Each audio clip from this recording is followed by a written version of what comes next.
Bienvenue sur le Mistral Social Club. Aujourd'hui, une nouvelle chronique de Sabine, notre rendez-vous littéraire bimensuel. Bonjour Sabine. Bonjour Antoine. On va parler BD aujourd'hui, n'est-ce pas Sabine ? Effectivement Antoine, car le Festival international de la bande dessinée d'Angoulême a été exceptionnellement décalé à mars cette année. Quelle est donc votre dernière lecture ? J'ai dévoré l'album de Lucie Kemener, Baume du Tigre. La toute jeune artiste n'a pas attendu le nombre des années pour réaliser le scénario et travailler l'illustration de sa première œuvre.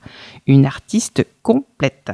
D'ailleurs, ce titre a rencontré un succès critique et médiatique immédiat, notamment en recevant le prix France Culture BD des étudiants en 2020, et il a fait également partie de la sélection officielle d'Angoulême 2021. Quelle en est l'histoire ? Dans une famille d'immigrés asiatiques, 3 générations de femmes tentent chacune à leur manière de fuir le poids des traditions pour conquérir leur liberté. C'est un récit autobiographique, Sabine. Lucie Kemener a un père breton et une mère d'origine chinoise, alors oui, son récit fait forcément écho à l'histoire de sa famille, de ses ancêtres, mais la fiction est bien réelle. À qui s'adresse ce récit de société ? Je dirais à tout public ado-adulte. Un agréable divertissement, Sabine ? Oui, une lecture remarquable, Antoine, une découverte que j'ai pu faire grâce à une rencontre d'auteurs en médiathèque. Baume du Tigre de Lucie Kemener, édité par Delcourt, est disponible dans toutes les librairies et en médiathèque. Le portail de la médiathèque. Aujourd'hui, Flore nous dévoile les rouages et l'actu de la médiathèque de Salon de Provence. Bonjour Flore. Bonjour Antoine, heureuse de vous retrouver. Alors il y a 2 semaines, j'ai abordé rapidement la question de nos animations. Et peut-être que depuis, vous vous demandez, et j'imagine comme le suspense est intenable, comment se fabrique ce programme d'animation ? Eh bien, c'est assez simple. Il y a d'abord la volonté politique, celle de notre municipalité, et d'ouvrir le plus grand possible les portes de la médiathèque. Faire en sorte qu'elle devienne un lieu de vie, d'échange et de partage. Un lieu où le livre reste le roi et règne en maître incontesté, mais un lieu aussi où le livre côtoie d'autres univers, où il les enrichit de ses pages et de ses auteurs. Un lieu enfin où le livre ne fait pas peur. Et pour ça, il faut attirer le futur lecteur qui peut-être s'ignore. La volonté est donc là, attirer tous les publics. Pour cela, il faut répondre à tous les goûts. Dans notre équipe, c'est Sylvie qui est en charge des animations. Vous la reconnaîtrez facilement, c'est elle qui glisse dans vos poches programmes et flyers pendant que vous regardez ailleurs. Et toujours avec le sourire. Sylvie donc écume, prospecte, contacte, propose un programme qui satisfera toutes les envies. Attention, les intervenants choisis, artistes, auteurs, musiciens, dessinateurs, sont triés sur le volet. La plupart sont des voisins. Souvent, ils deviennent des amis, n'est-ce pas Sabine ? Ce sont des voisins car nous avons sur le territoire du pays salonnais une richesse folle en matière de création. Et nous pensons que c'est aussi là le rôle de la médiathèque. Soutenir, encourager, diffuser cette richesse. Certains de nos intervenants nous sont amenés par nos partenaires. Par exemple, cette année, grâce à notre partenariat avec les rencontres ciné de salon qui ont lieu à la fin du mois, nous avons pu inviter le slammer Loubaki Loussala, que vous connaissez pour son documentaire à voix haute, dans les écoles salonnaises où il anime en ce moment des ateliers d'éloquence. Autre partenaire précieux, l'Agence régionale du livre, qui nous permet d'organiser des rencontres d'auteurs exceptionnelles. C'est le cas ce jeudi 17 mars à 18h. Nous recevons le BDiste Baptiste Déraille, auteur du Pas de la Manu, publié aux Actes Sud l'an 2. Et comme ce talentueux touche-à-tout est aussi réalisateur, la rencontre promet de belles surprises. C'est à ne pas manquer, et c'est à la médiathèque de Salon de Provence, bien sûr. À bientôt, Sabine. Merci pour toutes ces précisions. On note dans notre agenda. Sabine, on continue les entretiens avec les acteurs de la chaîne du livre. Vous avez rencontré Juliette il y a quelques semaines aux ateliers Agora des Guiers, une jeune illustratrice bourrée de talent qui a passé son enfance au pied des Alpilles. Bonjour Juliette. Bonjour. Est-ce que vous pourriez vous présenter en quelques mots ? Qu'est-ce que vous pourriez dire pour vous définir ? Alors moi, je suis une illustratrice française qui habite actuellement à Paris. J'illustre en fait ma vie via des petites bandes dessinées humoristiques qui sont inspirées d'anecdotes quotidiennes, qui sont inspirées par mes amis, mon compagnon, mon chat, etc. Vous n'êtes pas auteur, mais plutôt illustratrice. C'est comme ça que vous vous définissez. Oui, moi je suis d'abord illustratrice avant d'être auteur. Le scénario c'est important, mais c'est pas pour moi ma plus grande force en fait. C'est vraiment le dessin. Le dessin, ça vient de toute petite, de plus tard, de formation, d'inspiration, c'est inné? Alors oui, déjà, je dessinais déjà depuis toute petite. Ensuite, j'ai été beaucoup inspirée par la culture manga. Enfin, voilà, quoi, ça m'a beaucoup influencée. Et non pas de formation, j'ai fait aucune formation en dessin. à part un petit peu des cours du soir aux Beaux-Arts, mais très vite fait. Et sinon, c'est que l'autodidacte. Donc, ça fait des années, en fait, que je dessine sur mes heures perdues. C'est vraiment une passion. Vous venez donc d'éditer chez First Edition un titre qui s'appelle « Une vie ordinaire », mais quand même un peu drôle. Comment est venu le dessin ? Il me semble que vous avez eu un parcours sur les réseaux sociaux au tout départ, avant même l'édition. Déjà, avant même les réseaux sociaux, donc je faisais déjà des bandes dessinées au lycée, où je faisais des petites bandes dessinées qui représentaient mes amis et moi.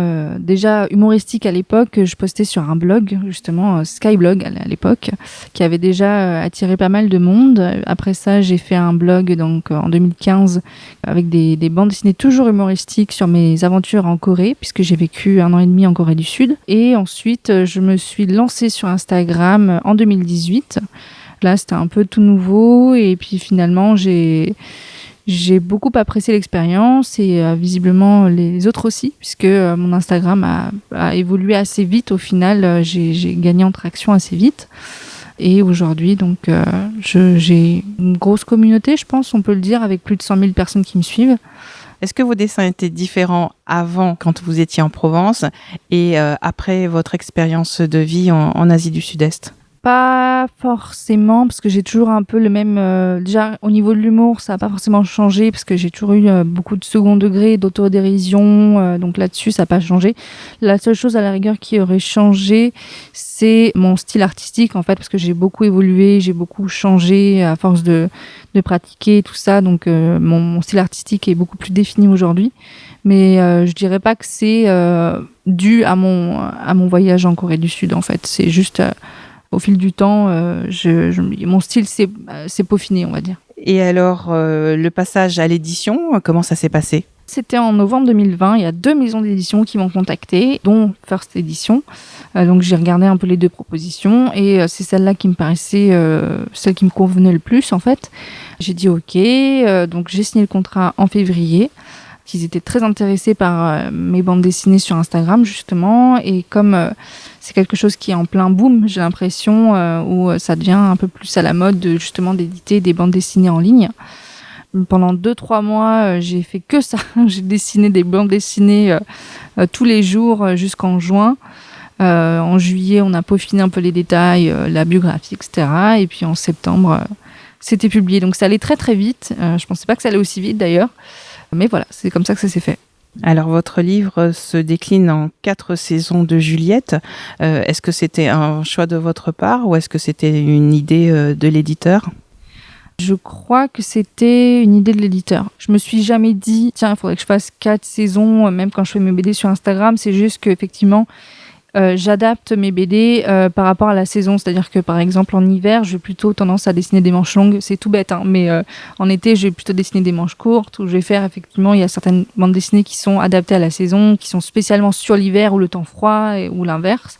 Et donc, je pense que ça a dû donner l'idée à mon éditeur de dire, tiens, si on partageait la chose en 4, parce que justement, c'est quand même bien l'adapter. À qui s'adresse votre livre ? Comme ça parle de ma vie et que je suis une femme trentenaire, je dirais que ça s'adresse principalement aux femmes de 18 à 35 ans. Maintenant, il y a quand même beaucoup d'anecdotes où tout le monde en fait peut s'identifier parce qu'il y a énormément de choses que je décris qui sont faites par tout le monde en fait. On a tous les mêmes réflexes. Parfois, on se demande si on vit pas tous la même vie parce qu'on a un peu le même type de pensée, les mêmes réactions, etc.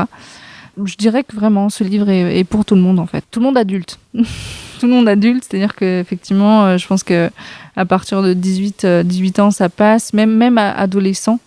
Après, enfant et préadolescent, je pense que ça marchera un peu moins, parce que peut-être que l'humour est un peu trop au second degré parfois. Aujourd'hui, vous continuez à dessiner. Est-ce que vous avez des projets, que ce soit d'écriture ou d'autres projets ? Je continue à dessiner, donc toujours des bandes dessinées sur Instagram. Je fais aussi des commandes pour particuliers, pour des compagnies, comme par exemple, j'avais fait des bandes dessinées sponsorisées pour Electronic Arts, donc qui est une grosse boîte de développement de jeux, ou pour d'autres compagnies comme Netflix, etc. Côté de ça, moi je continue aussi d'autres projets sur d'autres réseaux sociaux, comme le réseau social TikTok par exemple, où j'essaie de me développer. Et sinon, niveau livre, alors pour le moment, il n'y a pas de discussion sur un prochain livre, mais ça ne veut pas dire que c'est complètement exclu. Et c'est possible que ça arrive un jour, que je sorte un deuxième livre, que ce soit avec mes BD comme là pour une vie ordinaire, ou bien peut-être qui sait, une bande dessinée sur mes aventures en Corée, on ne sait pas. Moi, c'est une idée que j'ai en tête, en tout cas, que j'aimerais bien faire un jour. Donc, on verra bien. Merci beaucoup Juliette, on vous souhaite beaucoup de succès et à très vite pour peut-être d'autres aventures et d'autres livres. Merci beaucoup, en tout cas, de m'avoir reçu.